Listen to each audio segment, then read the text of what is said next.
नमस्कार दोस्तों, कैसे हो आप सब लोग। और आज की क्लास में हम बात कर लेते हैं। बायोलॉजी की क्लासेस चल रही थी हमारी और आज हम बात करेंगे शरीर द्रव्य तथा परिसंचरण के बारे में। सर्कुलेटरी पाथवेज के बारे में बात करेंगे, सर्कुलेटरी सिस्टम के बारे में बात करते हैं। तो देखो, शरीर जो होता है, शरीर द्रव्य तथा परिसंचरण के बारे में बात करते हैं। तो देखो, एक तो होता है खुला परिसंचरण तंत्र, एक होता है बंद परिसंचरण तंत्र। देखो, जो खुला परिसंचरण तंत्र होता है, बंद परिसंचरण तंत्र में तो क्या होता है, जो ब्लड होता है वो वेसल्स और जो वेन्स वगैरह प्रेजेंट होती हैं, वाहिका वगैरह प्रेजेंट होती हैं। लेकिन खुले परिसंचरण तंत्र में ऐसा नहीं होता है। ये ब्लड और चीज़ें जो होती हैं वो ब्लड के माध्यम से ही पहुंचती हैं पूरे शरीर में। तो खुला परिसंचरण तंत्र जो होता है वो किस में होता है, ऑर्थोपोडा में होता है, मोलस्का में होता है। ऑर्थोपोडा और मोलस्का में पाया जाता है। ऑर्थोपोडा और मोलस्का, ऑर्थोपोडा और मोलस्का में पाया जाता है खुला परिसंचरण तंत्र, जबकि बंद परिसंचरण तंत्र पाया जाता है एनेलिडा और जितने भी कशेरुकी हैं।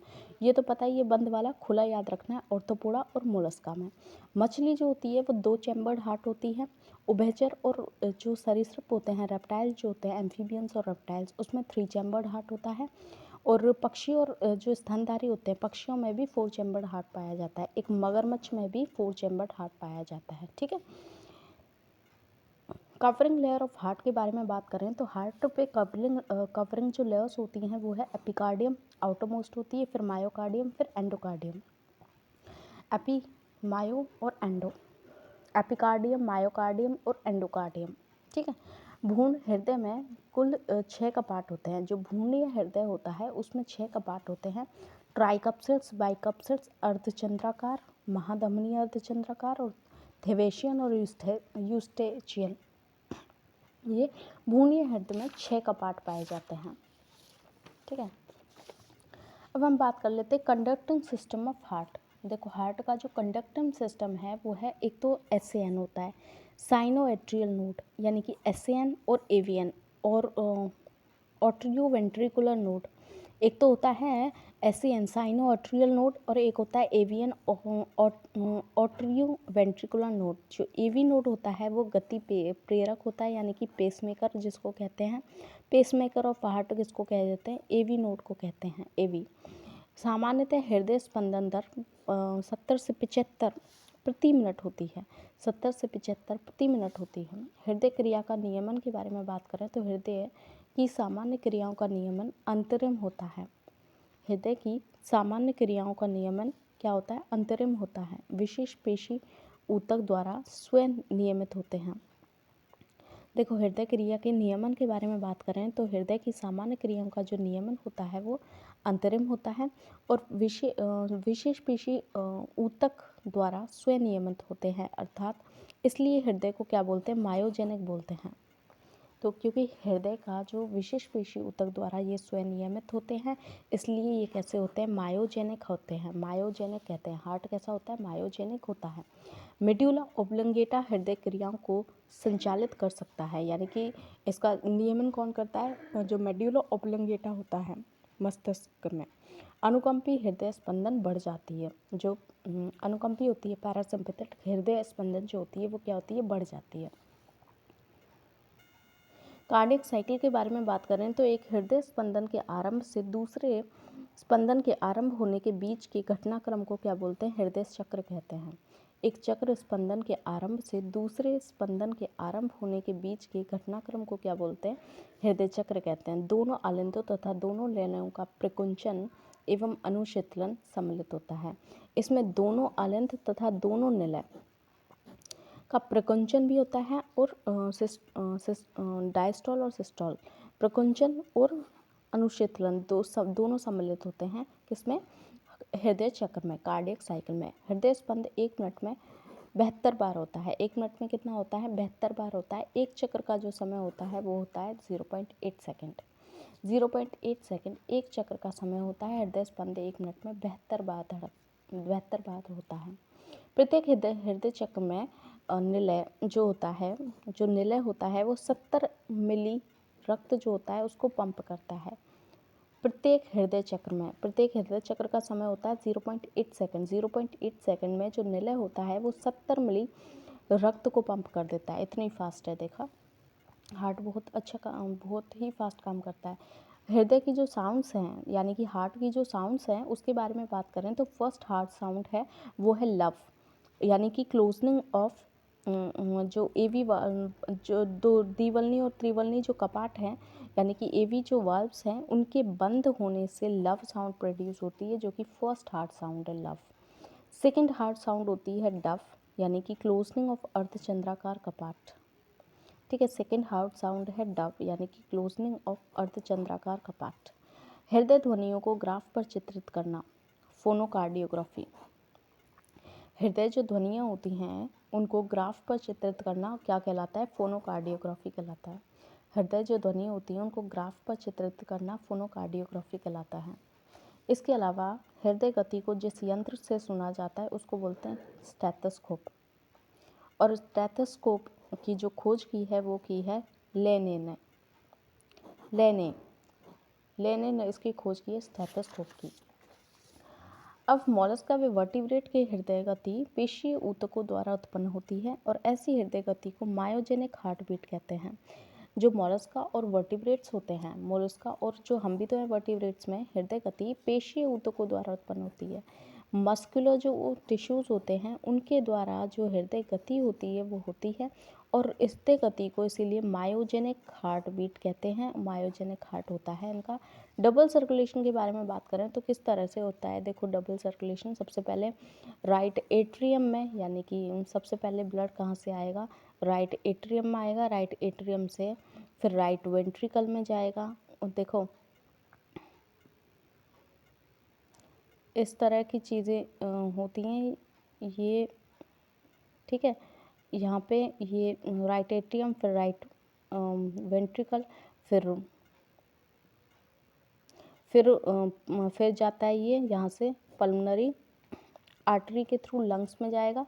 यहाँ से लंग्स में जाता है, लंग्स के से यहाँ से पल्मोनरी वेन के थ्रू, वेन के थ्रू, देखो पल्मोनरी आर्टरी के थ्रू। देखो ये है हृदय। हृदय में क्या होता है कि सबसे पहले राइट एट्रियम में जाएगा, एट्रियम से साथ फिर वेंट्रिकल में, वेंट्रिकल के बाद लंग्स में जाता है हृदय। लंग्स पल्मोनरी आर्टरी के थ्रू, किसके थ्रू? पल्मोनरी आर्टरी के थ्रू। यह अशुद्ध रक्त है, क्योंकि अशुद्ध रक्त फिर लंग्स में जाता है। लंग्स में जाने के बाद पल्मोनरी वेन के द्वारा शुद्ध होकर के रक्त जो होता है वो लेफ्ट एट्रियम में आता है। एट्रियम के बाद ये वेंट्रिकल में जाता है, लेफ्ट वेंट्रिकल में, और वेंट्रिकल में जाने के बाद ये जाता है ओर्टा में। यहाँ से ओर्टा निकली हुई होती है, ओर्टा, और ओर्टा में जाकर के फिर ये जाता है आर्टरीज़ में, फिर कैपिलरीज में, फिर वेन्स में, फिर दोबारा से वेन्स में, और फिर यहाँ से वीना केवा के थ्रू फिर ये यहाँ राइट एट्रियम में आता है। वीना केवा के थ्रू ये फिर राइट एट्रियम आता है। तो इस तरह की इसकी क्या है? डबल सर्कुलेशन होता है, बार बार कोई सेम प्रोसेस होती है। पोर्टल सिस्टम यानी कि निवाहिका तंत्र क्या होता है? निवाहिका तंत्र के बारे में बात करें तो जब शरीर के किसी अंग की सिरा, महाशिरा हृदय में ना खुल करके, जब शरीर के किसी अंग की जो शिरा है, महाशिरा, हृदय में ना खुल करके किसी अंग कोशिका में विभाजित होती है, तब इस प्रकार का जो तंत्र होता है उसको बोलते हैं पोर्टल सिस्टम या निवाहिका तंत्र। वृक्क निवाहिका तंत्र यानी कि रीनल पोर्टल सिस्टम, और एक होता है यकृत निवाहिका तंत्र यानी कि hepatic portal system. Renal portal system और हेपेटिक पोर्टल सिस्टम, वृक्क निवाहिका तंत्र और यकृत निवाहिका तंत्र। स्तनधारियाँ एब्सेंट होती हैं, प्रेजेंट इन मेढक में। रीनल पोर्टल सिस्टम, वृक्क निवाहिका तंत्र और यकृत निवाहिका तंत्र, हेपेटिक पोर्टल सिस्टम। ठीक है, स्तनधारियों में एब्सेंट होता है रीनल पोर्टल सिस्टम जो होता है। वृक्क निवाहिका जो तंत्र होता है वो क्या होता है? एब्सेंट होता है किसमें? स्तनधारियों में एब्सेंट होता है रीनल पोर्टल सिस्टम, लेकिन ये प्रेजेंट होता है किसमें? मेढक में। ये इंपॉर्टेंट है, देखो मेढक वाला क्वेश्चन। रीनल पोर्टल सिस्टम जो होता है वो प्रेजेंट होता है मेढक में, और ये चीज़ बहुत ही इम्पॉर्टेंट है। ठीक है, यकृत निवाहिका तंत्र और हाइपोफेसियल पोर्टल सिस्टम 3 प्रकार के होते हैं। रक्त वाहिनियों के बारे में बात कर लेते हैं तो ब्लड वेसल्स के बारे में। बंद प्रकार के परिसंचरण तंत्र में ये रुधिर वाहिनियाँ 3 प्रकार की होती हैं। जो ये कहाँ पाई जाती हैं? बंद प्रकार के जो परिसंचरण होगा, सर्कुलेशन होता है क्लोज टाइप का, वहीं पाई जाती हैं धमनियाँ, शिराएँ और केशिकाएँ। 3 प्रकार की होती हैं धमनियाँ, शिराएँ और केशिकाएँ। देखो ये तो है धमनी यानी कि आर्टरी। देखो ये होती हैं इसकी वॉल्स। ये सबसे बाहरी वॉल है ट्यूनिका एक्सटर्ना, फिर है ट्यूनिका मीडिया और tunica interna. Tunica externa, tunica interna और ट्यूनिका मीडिया और tunica interna. Tunica externa, tunica फिर मीडिया और ये वाली होती है वो उसको बोलते हैं ट्यूनिका इंटरना, ये वाली। और ये बीच वाली जो होती है ये इस तरह से, इसको बोलते हैं इंटरनल इलास्टिक लैमिना। इस तरह की वॉल्स होती है। कैपिलरी ये है कैपिलरी, कैपिलरी से ये कैपिलरी है, ये आर्टीरियल, ये वेन्यूल है।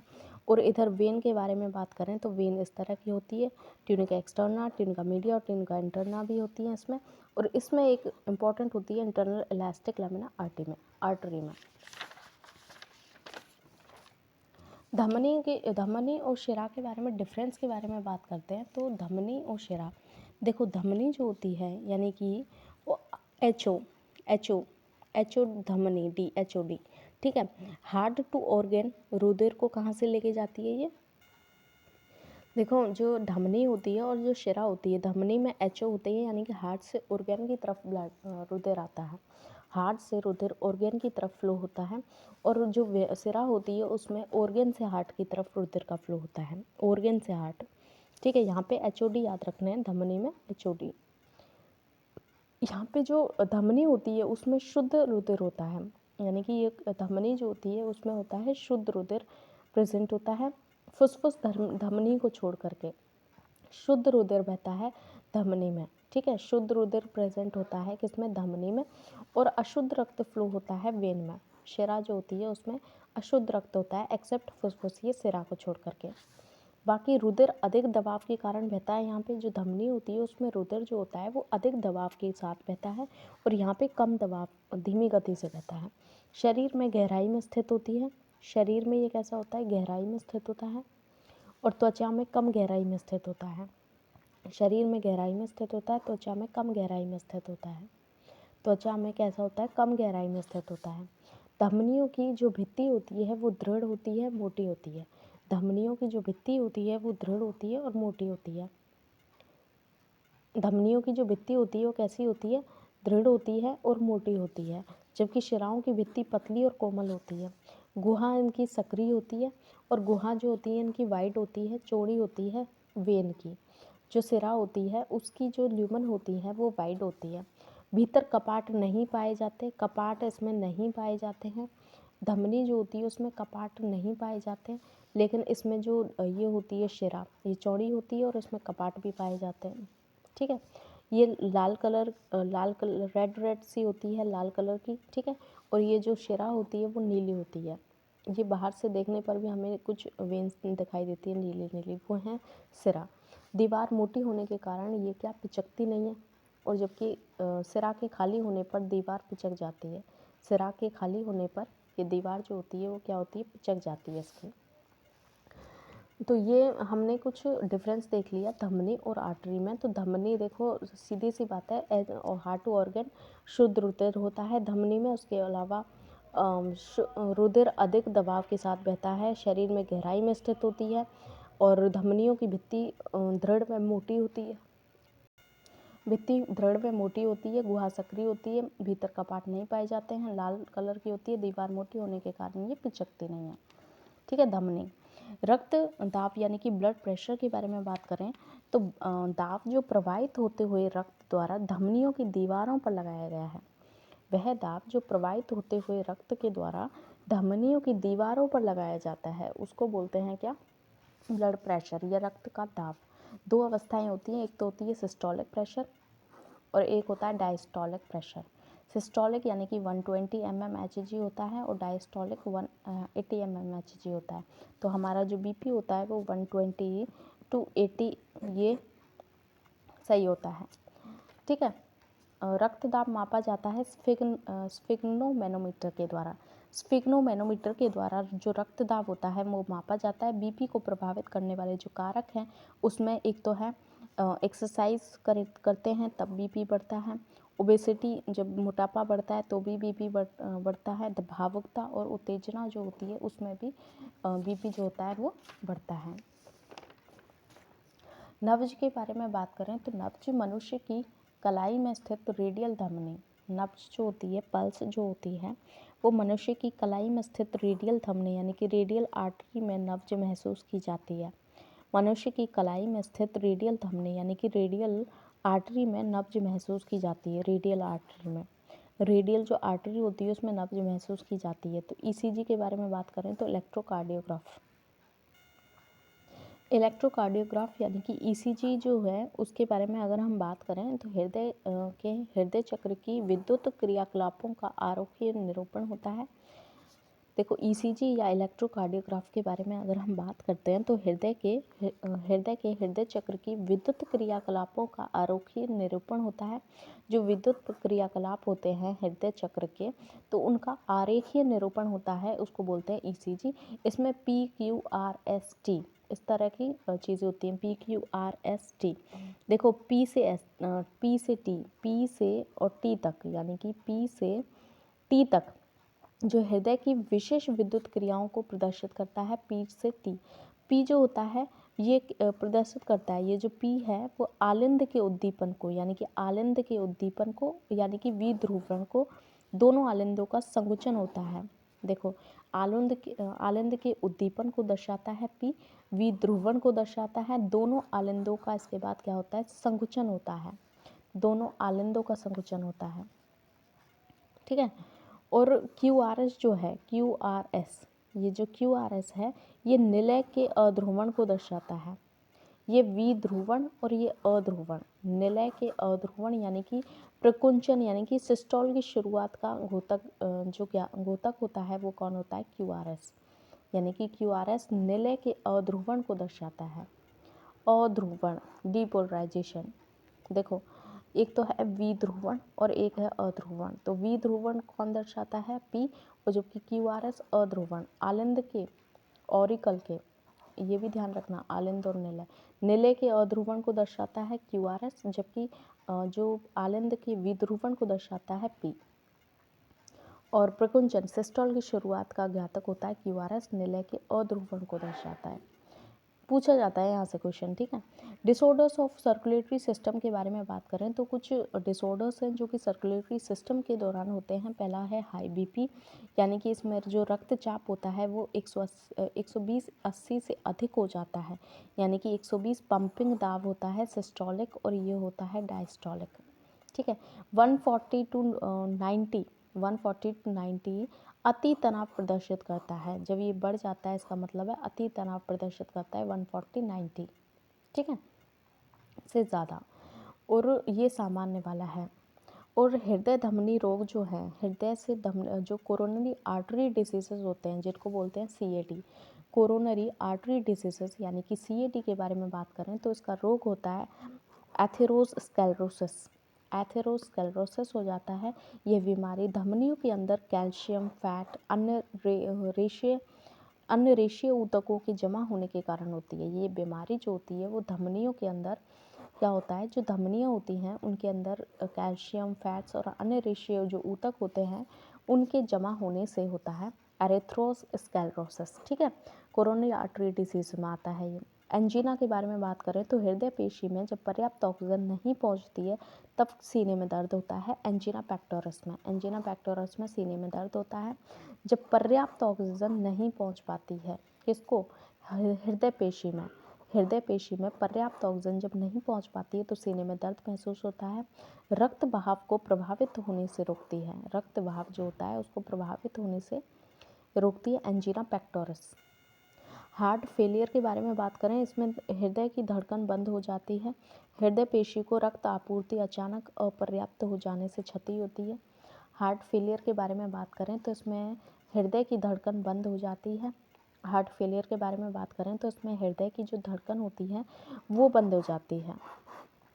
हृदय पेशी को रक्त आपूर्ति अचानक अपर्याप्त हो जाने से क्षति होती है, यानी कि अचानक ही रक्त जो आपूर्ति है वो बिल्कुल बंद हो जाती है, इसलिए हार्ट फेलियर हो जाता है। वेरिकोज वेन्स लंबे समय से खड़े रहने से व वेन्स के कपाटों में खराबी आ जाने की वजह से, लंबे समय से खड़े रहने से वेरिकोज वेन्स क्या होती हैं, लंबे समय से खड़े रहने से या वेन्स की जो कपाट होते हैं उनमें खराबी आ जाने की वजह से, मुख्यतः ये पैरों की जो शिराएं होती हैं वो फूल जाती हैं। पैरों की शिराएँ फूल जाती हैं, व मोटी हो जाती हैं। पैरों की जो शिराएँ होती हैं वो क्या होती हैं, फूल जाती हैं, नस फूल जाती हैं और मोटी हो जाती हैं इसमें। यानी कि जो कपाट होते हैं शिराओं में प्रेजेंट होते हैं, वो क्या उनमें कुछ खराबी आ जाती है, तब होता है। एन्यूरिज्म क्या है? एन्यूरिज्म के बारे में बात करें तो एन्यूरिज्म, ये है एन्यूरिज्म। रक्त वाहिनियों की भित्ति कमज़ोर हो जाती है। जो रक्त वाहिनियाँ होती हैं उनकी जो भित्ति होती है वो कमज़ोर हो जाती है, जिससे धमनियाँ असामान्य रूप से फूल जाती हैं। रक्त वाहिनियों की जो भित्ति होती है वो कमज़ोर हो जाती है। जो ब्लड वेसल्स होते हैं उनकी जो भित्ति होती है वो क्या होती है, कमज़ोर हो जाती है, जिससे धमनियाँ असामान्य रूप से फूल जाती हैं। यानी कि जो धमनियाँ होती हैं उनकी जो भित्ति होती है वो कमज़ोर हो जाती है एन्यूरिज्म में, और जिससे वो जो होती हैं असामान्य रूप से ये फूल जाती हैं। थ्रोम्बोसिस क्या होता है?